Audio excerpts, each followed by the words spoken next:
Temna, Mr. Gilbert Masengeli is sentenced to 6 months imprisonment.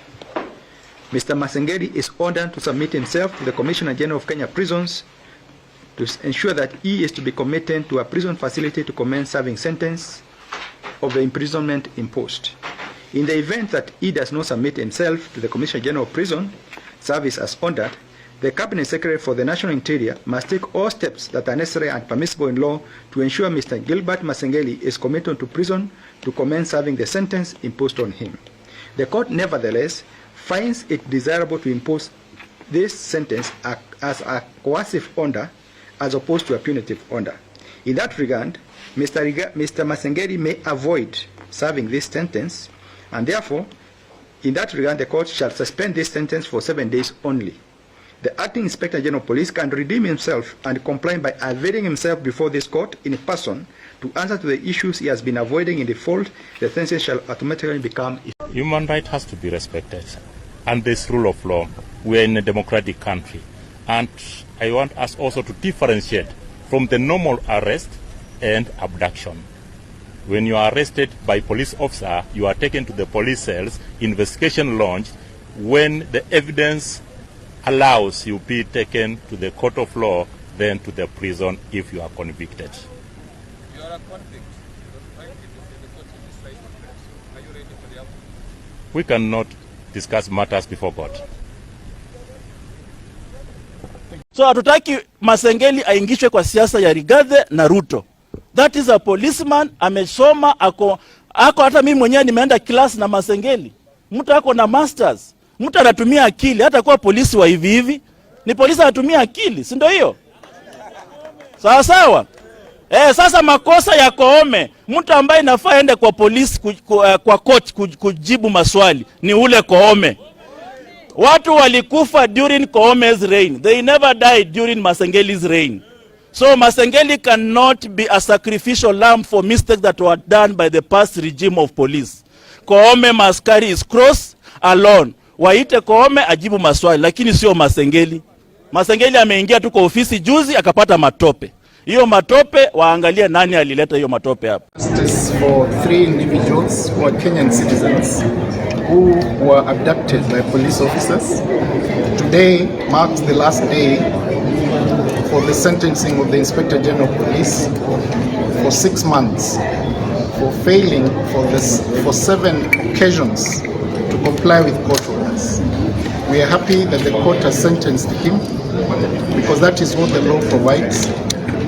The court has also instructed the Commissioner of Prisons to present Masengeli, present himself to the Commissioner of Prisoners for purpose of serving the sentence after 7 days.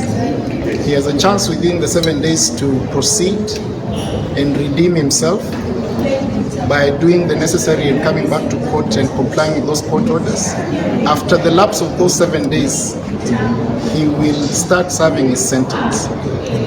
The CS Interior has also been directed to ensure that that order is complied with if he doesn't present himself within that period. It is a good day for the rule of law.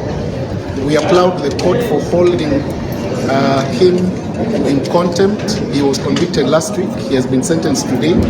It is a win for the rule of law, and as the Law Society of Kenya, we are proud that this case will set a precedent for all public officers who hold those offices on behalf of the Kenyan people, that they have a duty to comply with court orders. I invite the Vice President of the Law Society to make his remarks.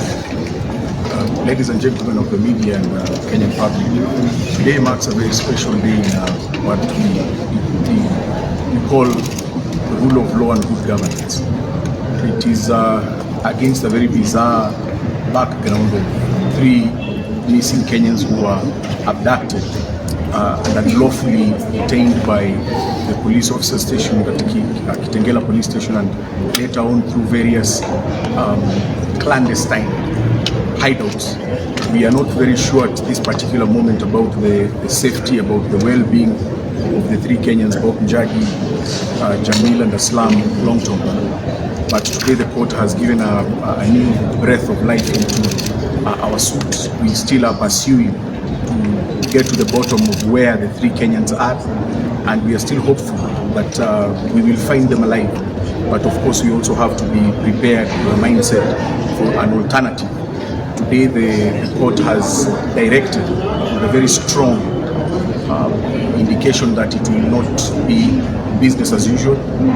If Mr. Masengeli does not deliver himself to court within those 7 days, then the alternative is to deliver himself before the Commission of Prisons. And the prison that is nearest from here is Industrial Area Prison. I do not think it will take him a long time to get there. But it also is an encouragement to those who pursue justice within the courts, and it emphasizes and strengthens the public trust within our courts. You will remember that we have been to court about 7 times, and in these 7 times the Inspector General has adamantly refused to come to court to explain the whereabouts of these Kenyans. The Inspector General, in fact the Acting Inspector General, may have a very skewed memory, because it is only 2 months ago that his predecessor left office amidst public outroar, and it is at this moment that you have to reflect that it is not a national police force, it is a service, and the service is to the people of Kenya. So that if you fail and you abdicate into that constitutional obligation, and I speak with a lot of authority right now that we will not stop here. This journey has just begun. Mr. Masengeli will be a lesson to public officers who continue to defile and abuse the offices that have been given to them by the Kenyan people. And the Kenyan people are saying they need a new system of governance, they need accountability, and they need openness in how we are dealing with those who have been entrusted with these responsibilities. The Law Society of Kenya is actively going to be engaged to ensure that we have a space where a democracy, where difference in thought, where differences in what we believe in are allowed to take center stage without having the necessary executive fiat of instilling fear, maiming, killing, or thereabouts. So we say to you, also the members of the media, please, you have a responsibility to report accurately, to report what is happening. The sensational reporting will not sometimes be what we are looking into, and we understand the lines that you operate with, and we thank you for your continued boldness in covering and reporting what the Law Society is doing and what even the courts are doing. So the other part of our strategy is for now an internal plan. We may not wish to divulge it right now, but we assure the Kenyan people that all those who are vested with public authority must, I'm tempted to say shall, but must obey the Constitution of Kenya and the laws that have put them there. So I end at that. We will be back on the Thursday before Justice Chachamuta, and from there we can take further directions. But as of now, we extremely strengthened. Our resolve is not shaken. We are going to move forward, and we are going to make Kenya work for everyone, not just those in authority, but all Kenyans. Thank you so much. Yes.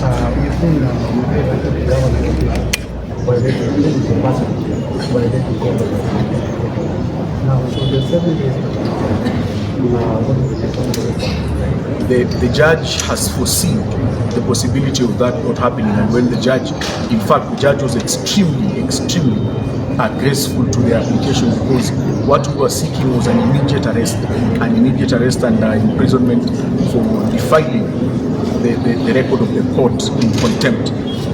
In the alternative, if he does not present himself to court in 7 days, 2 things will happen. He has been requested by the court, not even requested, directed by the court, that he should present himself to the Commissioner of Prison Services. And I believe, in fact, I was wrong. Team Cyprian and Team Mokwa, the Informer, welcome again to our channel. Today we have a very hot discussion. Very hot. I'm so mad. Eish.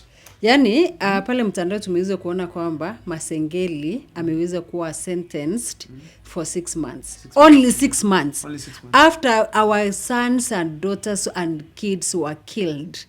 This guy has been summoned, aende pale kotini, aweze kujibu mashtaka, amekataa kuenda kabisa. That means this country is rotten. So I just want to read something here ndio tuweze kuchambua. Okay. Acting IG Masengeli sentenced to 6 months in prison. Only 6 months. Anyway, Acting Inspector General Gilbert Masengeli was on Friday sentenced to 6 months in prison after he was found guilty of contempt of court. Kulizana tu ukweli mokua. Kama ni wewe sahi, ungekuwa ume contempt kuenda huko kotini. Sasa hivi tungekuwa tunaongea story nyingine kweli? Sasa ningekuwa ndani tayari. Ungekuwa ndani. Ungekuwa mishandled mbaya. Lakini sasa Masengeli, Na yeye ndio Masengeli. kusema. Very sad. Very sad. In his ruling, Justice Lawrence Mugambi ordered Masengeli to surrender himself to the Commissioner General of Prisons to serve his sentence within the next 7 days. The judge further ordered that in the event Masengeli fails to surrender himself, Interior Cabinet Secretary Kithure Kindiki must take steps to ensure Masengeli is committed to prison to serve his... Sasa hapa ndio wanakosea. Kindiki, wako sure kwamba Kindiki anaweza enda kumshika. Honestly speaking. Anaeza.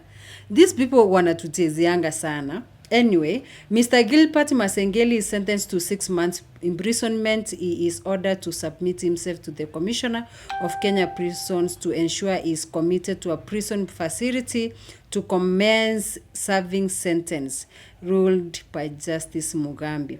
The court nevertheless finds it desirable to impose his sentence as a coercive order as opposed to a punitive order.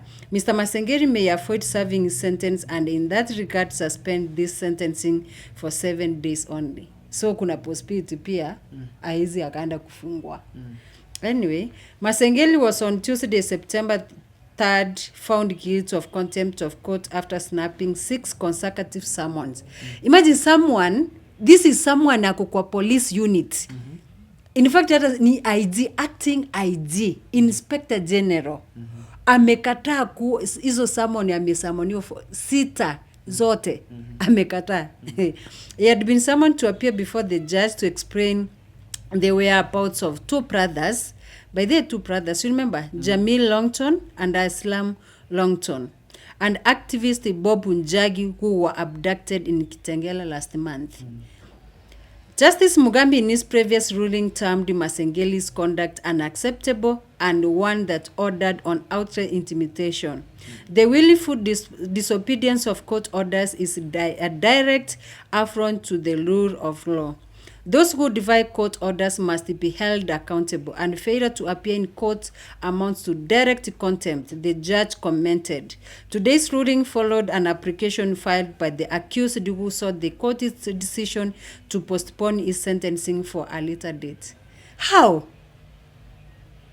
In fact, nikiendelea kusoma hii nitasikia vibaya zaidi. It feels bad when such a thing happens in this country after William Ruto has taken power since 2022. I personally feel disappointed a lot. I mean, the problem we have had as a country is where the rule of law is being ignored by the steps taken by the government. You know, our constitution is very rich. It has taken care of most of the things that we need as a country. There are always directives that are given by the constitution on how to handle every matter.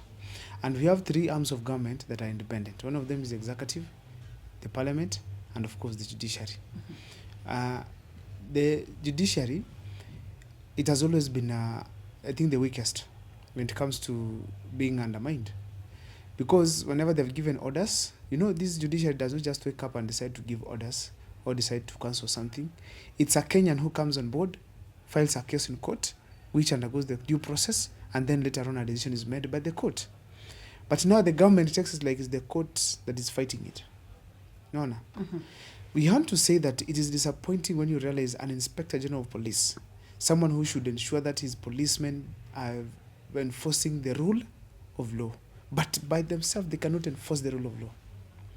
Being an IG, what is this showing those policemen who are down here on the ground? People in the road like traffics. People who are somewhere right now working at night, trying to ensure that the security, like in form of patrol. What is informing them? When you find a police officer breaking into a house here in the villages as a thief, and an Inspector General who goes against the court orders, who's supposed to be sentenced, what's the difference between the two? There's no difference. It's simply that all of them have gone against the constitution. The other one is doing stealing, and the other one is going against the court orders. We don't want a scenario where leaders of that caliber, they sit down and simply ignore. This gentleman, this is what followed to his summons. There's a case that was filed in court by the families of the people who abducted. They are not known where they are. Not in the mortuary, not in the hospital, not in any police station. Nowhere to be seen. It's the responsibility of the country security to produce or explain the whereabouts of these people, because they've not come on board to say that there are terrorists in this country abducting people. So the family went to court. Then it was, according to the judge who was present there, who was handling the case, he felt that it was wise to have the Inspector General of Police come on board and explain where these people are, and even produce them whether alive or dead. So he made the first summon, Inspector General gave an excuse. He made the second summon, the Inspector General gave until 6, just giving excuses right, left and center. That is very wrong when we have someone setting a record, setting an example of that kind. What are we, that's a court. Everyone in the country and the world is watching that the Inspector General of Police has been ordered, to appear in court, and he has turned down. He has simply absconded duties. Abscond going to court. Everyone is watching. Now, a common mwananchi in this, at my level now here, is going to face the same scenario where he needs the police to do something for them. If the police decides to take a bribe, if he decides to ignore this person, if he decides to kill these people, then it is more of the same. Like, also the government, the people on top there and those down here are doing the same thing. So we don't need to be in such a scenario where we are having police officers, not just even police officers, and even the people holding high ranks like the acting Inspector General of Police, going against the rule of law. It's a shame for us as a country, having such people doing that. That does not bother me that much. What bothers me more is that the President of the Republic of Kenya has not come out to pronounce himself on this case.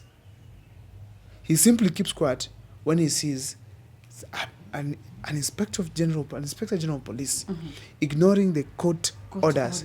Every Kenyan is questioning, why is this happening? But the President feels fit to hold more press conferences, to talk to people, to travel to Germany, to travel to America, to travel to China, and still leave this case pending without even telling Inspector General of Police. He's shaming the country, he's shaming the government. This is where we say now, when Murada said that when fish is rotten from the head, they are all rotten. They are all rotten. So therefore, it is ideal when the government sits down and restructures itself. We hope that Kenyans are going to make a very serious change in 2027, because you can see bad behavior of a president. It goes all the way to the police, all the way to the other officers, and it is a shame. When you do to a judiciary that, a judiciary makes an order, then as a police service you ignore. Tomorrow you will go at the judiciary also to do for you something. You know that happens. Give me a court order to go and ransack a certain home. Give me a court order, I go and check this and that. If the judiciary decides to ignore, then the country will definitely be in shambles. Imagine a scenario where we have the judiciary also doing its thing.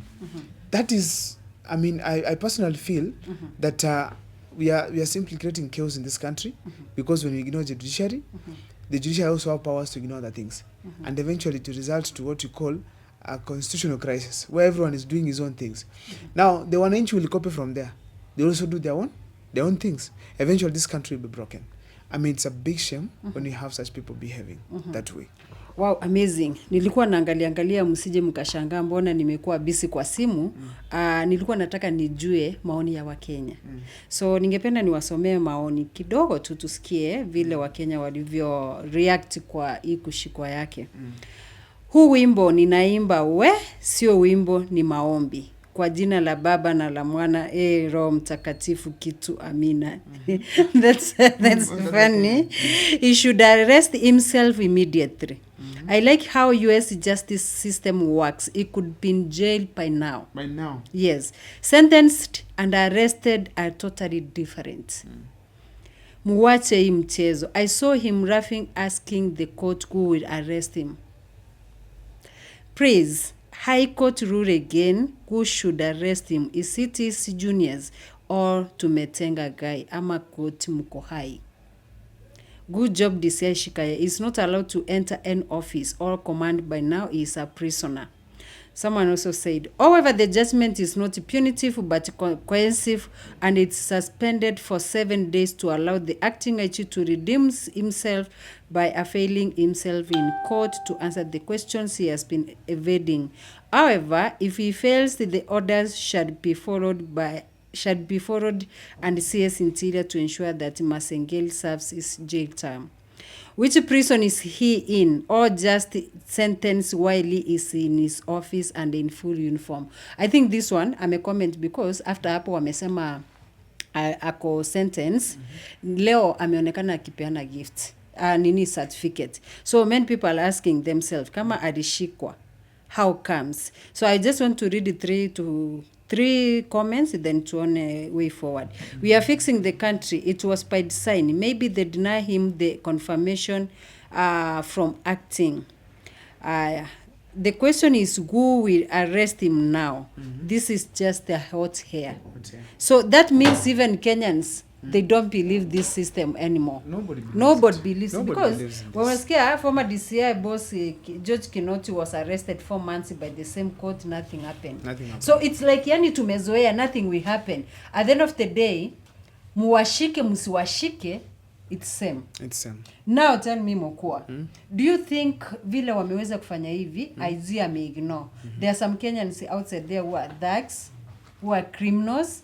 Ni nini imewapatia? I think they are going to be motivated like, kama mtu anaweza fanya makosa na anakataa na yeye ndio mkuu wa maskari, aizi akashikwa, mimi watanifanyia nini? So I think these things zenye Masengeli amefanya is totally wrong. Angeitwa pale, afike pale ajibu mashtaka. Kama yeye hajahusika, angekataa seme mimi I don't know anything. Yeye afike pale afanye nini?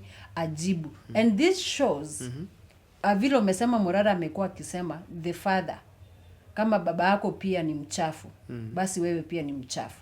Baba hakuna vile atashinda akituambia tuheshimu mahakama, while watoto wake wenyewe afanye nini? Hawaheshimu. So this Kenya mahali inaelekea guys. Mahali tunaelekea, tuombe Mungu, sababu we are heading in a very bad situation. Ama this Kenya mahali iko in a very bad state, whereby ukiamka asubuhi unapatana vitu zingine tofauti. So Kenyans, I don't know what's your take. Do you agree kwamba Masengeli ameshikwa, ama hii ni ile, kuna mwingine amesema ni hot hair, ama ni hot hair too? So hapo kwa comment section tungependa muweze kutuelezea, angalau tuweze kujua mawazo yenu ni yapi. Thank you so much. May God bless you. See you in our next video.